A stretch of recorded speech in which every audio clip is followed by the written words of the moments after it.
Boyix Dower was a name everyone feared in Ithoro. Ifuwan spoke of him in short whispers, believing if they were heard, Boyix would come and take their eyes. So, who was Boyix?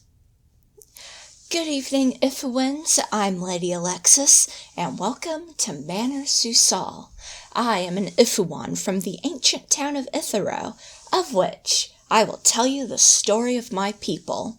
Make sure to like and subscribe so you never miss a story.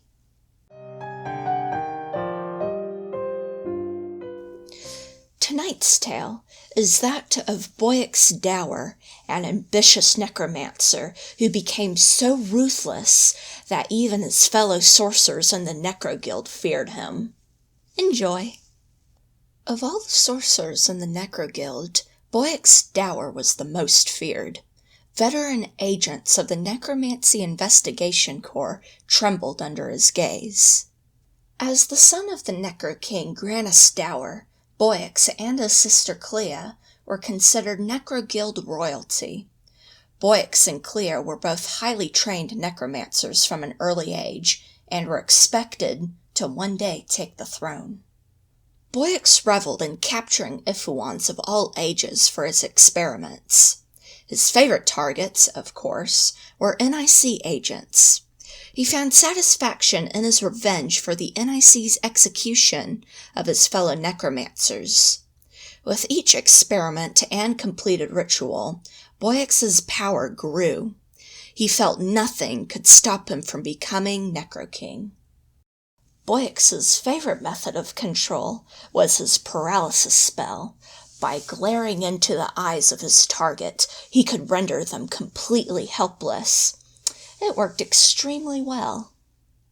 From NIC agents to hapless victims, once paralyzed, no one could defend against his attacks or escape his torture. For such a spell to work, Boyix used a mixture of crushed eyes and ectoplasm. He kept the concoction in a locket on his ring, and could perform the spell a few times before having to refill it. This spell was born out of necessity after he had been repeatedly swallowed by Clea's ghoul Max. Boyix was not always ruthless. When he was younger, he didn't have a care in the world. He often made spectral pets to play with. Wolves were his favorite.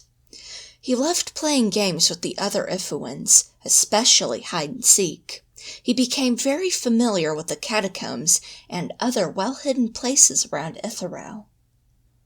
When Boyix reached his early teens, he fell in love with an Ifuwaness named Zasha Gwabbertail. She was very pretty. However, she desired to be the most gorgeous Ifuwan in all of Ithoro. She convinced Boyix to create a spell that would transform her.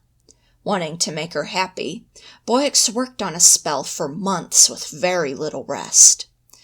It was also around this time when the local pet population mysteriously developed fabulous fur with vibrant colors. Once he perfected the spell, Boyix presented his plans to Zasha. She was thrilled and very eager to go through the ritual. However, during the ritual, Boyix was nervous, and due to his shaking hands, he spilled too much ectoplasm onto the altar. Zasha became incorporeal, neither alive nor dead.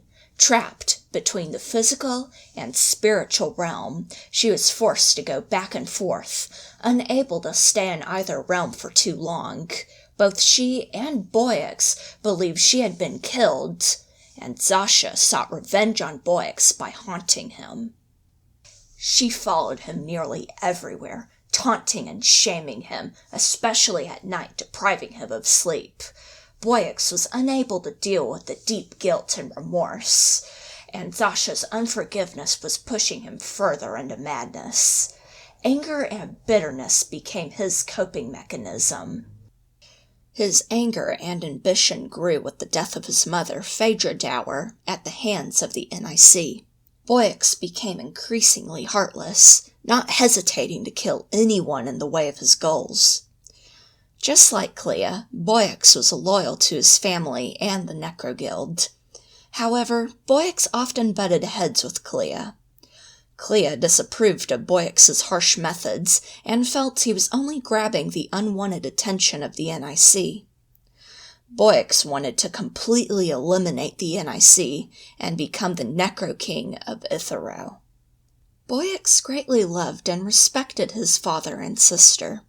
He felt they were the only ones who fully understood him, therefore, no one else was able to give him advice. This caused many in the guild to do whatever they could to protect Granus and Clea from the NIC, for they were the only ones who stood between the guild and Boyix's rage. To prove to himself and others that he was a great necromancer, Boyix became overly ambitious. He didn't want to show any signs of weakness. Boyix felt that becoming Necro-King and taking over Ithoro would prove that he was the best necromancer. Then no one would question his abilities, especially Zasha. I would like to give a heartfelt thank you to all my subscribers and also to all my followers on both Twitter and Instagram. Links are in the description. Feel free to come visit me anytime here at Manor Sous-sol. I would love to share more stories with you. And until next time, Ifuins, Boyix blinded his victims, but anger blinded him.